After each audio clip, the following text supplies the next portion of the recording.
Le premier MP Forum s'est tenu le 9 mai à l'hôtel Sheraton Casablanca. L'événement tant attendu a été organisé par Siomag, la référence africaine de l'actualité numérique, en partenariat avec la Fédération marocaine des technologies de l'information, des télécommunications et de l'offshoring, l'APEBI. Ce forum s'inscrit justement dans la stratégie Maroc Digital 2020, instaurée par le gouvernement marocain en partenariat avec l'APEBI. Il y a un projet qui est très important en 2017 qui est mené par Banque El Maghrib avec les opérateurs télécoms et l'ensemble des opérateurs bancaires au Maroc pour justement le lancement de Mobile Payments. Cette première édition de MP a réuni des acteurs majeurs, marocains et internationaux, pour aborder les enjeux du paiement mobile ainsi que ses perspectives au Maroc, un pays où la majorité des transactions sont encore réalisées en espèces. D'abord, le paiement mobile est promis un excellent avenir, du fait tout simplement que le régulateur a joué son rôle en engageant des initiatives très fortes, notamment en termes de libéralisation de la chaîne d'émission et la chaîne d'acquisition. Et cette démarche engagée par le régulateur a créé une impulsion chez des acteurs qui auparavant avaient rencontré beaucoup de freins dans leur projet de réalisation de services de paiement sur le mobile. Et donc aujourd'hui, les bases sont là pour justement que ce marché puisse éclore. Et pour mettre le point sur la valeur ajoutée de ce mode de paiement, ainsi que les leviers à activer pour en assurer un développement continu, l'événement MP a été réparti en 3 panels, où les décideurs, banquiers, opérateurs télécoms et spécialistes du paiement ont longuement échangé autour des enjeux du mobile paiement pour le Maroc, ses apports, défis et opportunités. Le paiement électronique, donc avec carte pour l'essentiel, est réservé à des transactions relativement importantes, quelques centaines de dirhams. Les microtransactions, qui se comptent en dizaines de dirhams jusqu'à 100 ou 200 dirhams, sont très peu aujourd'hui électroniques et sont encore basées pour l'essentiel sur le cash. Donc le mobile, comme moyen de paiement, petite transaction qui toucherait les commerçants, les petites transactions donc entre particuliers, est quelque chose sur lequel notre pays a pris un peu de retard par rapport à ce qu'on constate dans d'autres pays, et notamment en Afrique. Et donc aujourd'hui, il y a un projet interbancaire pour que ce type de plateforme naisse dans les prochains mois. Ainsi, la CNSS a confirmé l'importance du M-Payment et les opportunités qu'offre ce mode de paiement aux travailleurs marocains.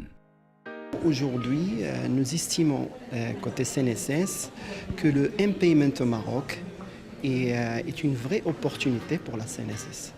Pourquoi? Parce que nous avons effectivement une population qui dépasse un peu, comment dirais-je, les 2 millions et quelques en termes de bénéficiaires de prestations. Et nous voyons une vraie opportunité pour pouvoir effectivement, comment dirais-je, payer à une certaine catégorie de population. Et afin de réussir et d'accélérer l'adoption des solutions de paiement mobile, l'ANRT, Banque El Maghrib et d'autres institutions ont conçu des conditions et prérequis fonctionnels et réglementaires, comme nous le confirme le directeur de publication de Siomag, Mohamedou Diallo. Le M-Paiement est un secteur d'activité en pleine évolution. Aujourd'hui, il représente plus de 400 milliards de dirhams pour le marché marocain et il est appelé à se développer dans les prochaines années. Et donc, ça coïncide au moment où la Banque El Maghrib et plusieurs acteurs marocains comme l'ANRT mettent en place une plateforme nationale pour promouvoir les échanges dans le domaine du M-Paiement. Et donc, nous avons voulu nous positionner dès le départ pour justement accompagner cette dynamique du marché marocain du M-Paiement. Le défi de l'accessibilité est un challenge porté par toutes les grandes entreprises qui opèrent dans le monde digital. Comment mettre en place des solutions simples et faciles à utiliser pour les personnes analphabètes? Une question à laquelle Samira Hamlichi nous répondra. Si nous mettons des applications très compliquées à l'usage, bien sûr que le client ne saura pas l'utiliser. Mais si par contre nous allons vers des applications simples d'usage, le client va comprendre parce que le code couleur, vous lui dites si vous mettez le vert c'est le transfert, si vous mettez le bleu c'est le paiement, il saura comment initier son paiement et comment faire son transfert. Donc le vrai challenge qu'on a nous en tant que opérateurs, c'est d'offrir des solutions qui soient adaptées à cette clientèle et aux besoins de la clientèle. Et c'est un vrai challenge. D'autres défis, notamment de confiance et de sécurité, s'installent et constituent une inhibition pour le développement et la croissance du paiement mobile au Maroc. Pour y remédier, Omar Segrouchni, membre de la CNDP, nous donne les recommandations nécessaires. Le citoyen puisse faire confiance au niveau du M-Payment, il faut que tout le processus le mette en confiance. En particulier, si jamais il y a problème, que l'erreur soit reprise de la meilleure manière possible.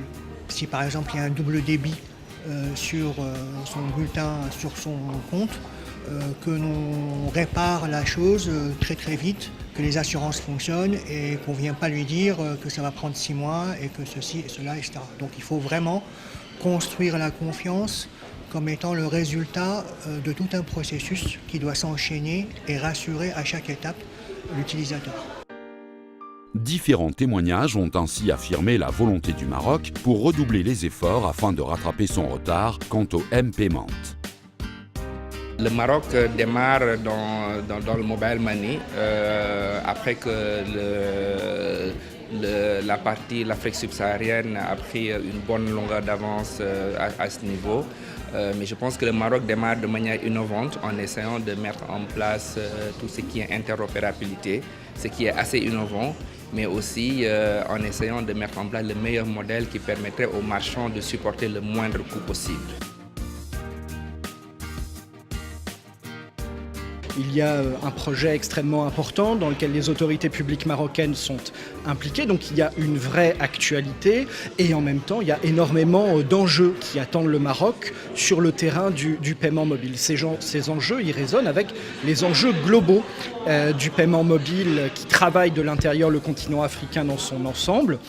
Le Maroc est un des pays dans lequel le mobile payment n'a pas encore véritablement démarré.